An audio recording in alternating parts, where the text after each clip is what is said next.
మీనరాశి వారి యొక్క ఫలితాలు. ఈ వారం మీ గోచార గ్రహగతులు కనుక చూసుకున్నట్లయితే అనుకూలమైన ఫలితాలే కనపడుతూ ఉన్నాయి. అయితే మనసులో తెలియనటువంటి బాధ, ఉత్సాహం తగ్గడము, కొంచెం నీరసంగా నిస్సత్తుగా ఉండడం ఉన్న మళ్ళా తిరిగి మీరు పుంజుకుంటారు కాబట్టి కంగారు పడకండి. ఆరోగ్యం మీద ప్రత్యేక శ్రద్ధ పెట్టండి. బయట ఫుడ్లు మానేయండి, జంక్ ఫుడ్లు మానేయండి, నిద్ర పట్ల ఎక్కువ శ్రద్ధ పెట్టండి. వ్యాయామం చేద్దామన్నా కుదరని పరిస్థితులు కనపడుతున్నాయి కాబట్టి ఖచ్చితంగా వ్యాయామం చేయండి. అలాగే కొత్తగా వ్యక్తులతో పరిచయం కానీ, తొందరగా ఇతరులతో సంబంధం పెంచుకోవడం కానీ కనపడుతుంది. అలాంటి వాళ్ళతో జాగ్రత్త. శారీరక కోరికల విషయంలో అదుపులో పెట్టుకోవాలి.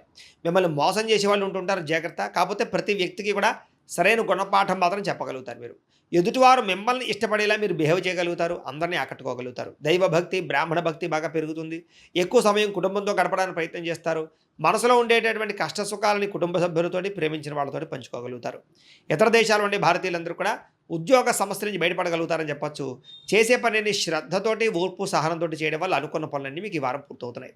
ఎట్టి పరిస్థితుల్లో కూడా మీరు అనుకున్న పనులు పూర్తి చేయడానికి బాగా తాపత్రయపడతారు. పని ఇదాకా నిద్రపోరని చెప్పొచ్చు. ఇంకా విదేశీ ప్రయాణాలు బాగా లాభాలు కనపడుతున్నాయి. వివాహం కోసం చేసే ప్రయత్నాలు కానీ, ఆర్థిక ఇబ్బందులు తొలగడం కానీ కనపడుతోంది. పిల్లలకు సంబంధించినటువంటి చదువు విషయంలో కానీ, వ్యాపార విషయంలో కానీ, ఉద్యోగ విషయాల్లో కానీ, వివాహ విషయంలో కానీ బాగా ప్రయత్నాలు చేయగలుగుతారు. అవన్నీ కూడా మీకు సఫలీకృతం అవుతున్నాయి.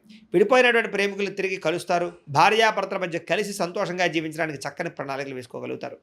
ఆదాయపరంగా ఎక్కువ డబ్బు సంపాదించడానికి తాపత్రయపడతారు. కుటుంబ సభ్యుల వల్ల మాత్రం ఖర్చులు అధికంగా కనపడినా మళ్ళా తిరిగి దానికి తగ్గ సంపాదన మాత్రం చేయగలుగుతారని చెప్పొచ్చు. ఈ వారం అప్పులు ఇచ్చినా, అప్పులు పుచ్చుకున్నా కూడా సమస్యలుగానే ఉన్నాయి కాబట్టి ఇచ్చిపుచ్చుకోవడాలు మంచిది కాదు. అప్పుల విషయాలకి జోలికి వెళ్ళకండి. కోర్టు వివాదాలు కానీ, పోలీస్ కేసులు కానీ, ఆస్తి వివాదాలు కానీ ఒక కొలిక్కి రాకపోవడము, మీరు ఎదురు చూస్తున్నటువంటి అవకాశాలన్నీ కూడా కొంచెం ఆలస్యంగా మీకు రావడం కనపడుతుంది. కంగారు పడకండి. అయితే మంచి నిర్ణయాలు మాత్రం తీసుకుంటారు. అధిక మొత్తంలో డబ్బులు సంపాదించే ప్రయత్నం చేయగలుగుతారు. సున్నితమైనటువంటి మనస్తత్వం కలిగి ఉంటారని చెప్పొచ్చు. షేర్లు, ట్రేడింగ్లో పెట్టేటటువంటి డబ్బుల విషయంలో జాగ్రత్త తీసుకోవాలి. అలాంటప్పుడు ఒకసారి జాతక పరిశీలన చేయించుకుని జాతకం బాగుంటేనే షేర్లో డబ్బులు పెట్టండి. ప్రేమించిన వాళ్ళని, కుటుంబ సభ్యులని, స్నేహితుల్ని సంతోషపెడతారు. వాళ్ళ కోసం బాగా ఖర్చు పెడతారు. వాళ్ళతో కలిపి ప్రయాణాలు కూడా చేయగలుగుతారు. ఇరుగు పొరుగు వారితో స్నేహంగా ఉండడానికి ప్రయత్నం చేస్తారు. కొత్త అవకాశాలను పొందగలుగుతారు. శుభకార్యాల్లోకి పాల్గొంటారు. ఇంకా విద్యార్థులు కూడా ప్రతిభకు తగ్గ గుర్తింపు, అలాగే చక్కని పరీక్షా ఉత్తీర్ణత, చదువు పట్ల ఆసక్తి, ప్రాజెక్ట్ వర్కులు కంప్లీట్గా కనపడుతున్నాయి. ఉద్యోగస్తులకి కలిసి వచ్చే కాలంగా కనపడుతోంది. ఉద్యోగ కార్యాలయంలో బాధ్యతాయుతంగా వ్యవహరించడంతో పాటుగా సమర్థవంతంగా ఉద్యోగ వ్యవహారాలు నిర్వర్తించగలుగుతారు. స్త్రీలకు కూడా ఇరుగు పొరుగు వారితో సఖ్యత కనపడుతోంది. గృహ నిర్మాణ పనులన్నీ పూర్తవుతాయని చెప్పొచ్చు. గృహంలో సౌఖ్యం కనపడుతోంది. భర్తతో సౌఖ్యం కనపడుతోంది. అలాగే వ్యాపారస్తులు కూడా అన్ని రకాల వ్యాపారస్తులకి కలిసి వచ్చే కాలంగా కనపడుతోంది. భవిష్యత్తును బాగా అంచనా వేయగలుగుతారు. వ్యాపారంలో మార్పు తీసుకురాగలుగుతారు. సోషల్ మీడియా ద్వారా ప్రచారం చేసుకుని వ్యాపారంలో ఎక్కువ సక్సెస్ని, ఆర్థిక ప్రగతిని సాధించుకోగలుగుతూ ఉన్నారు. కాబట్టి కాలాన్ని సద్వినియోగపరచుకోవాల్సిందిగా తెలియజేస్తూ, అయితే ప్రేక్షకులకి ముఖ్యంగా మనకి ఏమిటయ్యా అన్నట్లయితే కనుక, ఇప్పటిదాకా మేము చెప్పినటువంటి ఈ ఫలితాలన్నీ కూడా గోచార ఫలితాలు. అంటే ఈ రాశిలో ఉండేటటువంటి కోటాను కోట్ల మంది అందరికీ వర్తిస్తాయి. కాబట్టి ఆ రకంగా వినే ప్రయత్నాన్ని చేయండి.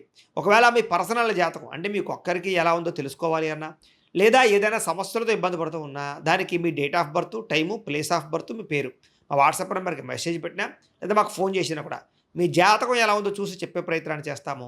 లేదా ఏదైనా సమస్యలతో ఇబ్బంది పడుతూ ఉంటే కనుక వాటికి పరిహారాలు చెప్పడం కానీ, లేదా పరిహారాలని మా పీఠంలో ఉండే బ్రాహ్మణుల ద్వారా ఈ రకంగా జపాలు అని, ఈ రకంగా మండప ఆరాధనలు, ఈ రకంగా అభిషేకాలు, ఈ రకంగా హోమాలు నిర్వర్తింపచేసి వీటికి సంబంధించినటువంటి పరిహారాలు కూడా మా పీఠంలో ఉన్న బ్రాహ్మణుల ద్వారా చేయించే ప్రయత్నం చేస్తాం. కాబట్టి మీరు ఎవరికైనా సరే సమస్యలతో ఇబ్బంది పడుతున్నా కూడా మమ్మల్ని సంప్రదించవచ్చు అని తెలియజేస్తూ, అలాగే మీరు ఎవరికైనా సరే పూర్తి జాతకం ఈ రకంగా పుస్తకం రూపంలో కావాలన్నట్లయితే కనుక దానికి కూడా మీ date of birth, time, place of birth, మీ పేరు మా వాట్సాప్ నెంబర్కి మెసేజ్ పెట్టినా, లేదా మాకు ఫోన్ చేసినా కూడా మీ జాతకాన్ని మేము ఈ రకంగా రాసి ఇలా కంప్యూటర్లో డీటీపీ చేయించి, ఈ రకంగా పుస్తకం రూపంలో బైండింగ్ చేయించి ఈ పుస్తకాన్ని మీకు కొరియర్ ద్వారా పంపించే ప్రయత్నం చేస్తాం.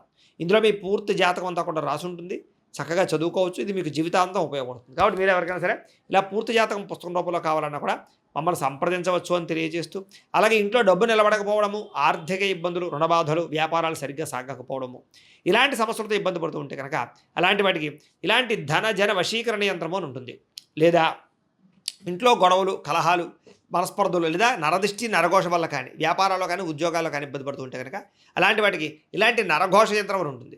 అలాగే ఇంట్లో మనశ్శాంతి లేకపోవడము, నిద్ర పట్టకపోవడము, పీడకలలు రావడము, లేదా శత్రువులు బెడద, కోర్టు వివాదాలు, ఆస్తి వివాదాలు, పోలీస్ కేసులతో ఇబ్బంది పడుతున్నారు, లేదా ఎవరో మీ మీద ప్రయోగం చేసేసారు అనేటటువంటి అనుమానాలు ఉన్నప్పుడు అలాంటి వాటికి ఇలాంటి శూలిని దుర్గా యంత్రం అని ఉంటుంది. కాబట్టి ఈ యంత్రాల్లో ఏ యంత్రం కావాల్సినా సరే మీరు మాకు గోత్రాల పేర్లు తెలియజేసినట్లయితే మీకు కావాల్సినటువంటి యంత్రానికి పూజలన్నీ కూడా చేయించి, జపాలు, హోమాలు చేయించి మీకు కావాల్సిన యంత్రాన్ని మీకు కొరియర్ ద్వారా పంపించే ప్రయత్నం చేస్తాం. కాబట్టి ఈ యంత్రాల్లో ఏ యంత్రం కావాల్సినా కూడా మమ్మల్ని సంప్రదించవచ్చు అని తెలియజేస్తూ, అలాగే ఇప్పటిదాకా మేము చెప్పినటువంటి ఈ ఫలితాలన్నీ కూడా మీకు దగ్గరగా వచ్చాయి లేదా అనే విషయాన్ని కింద కామెంట్ రూపంలో పెట్టండి.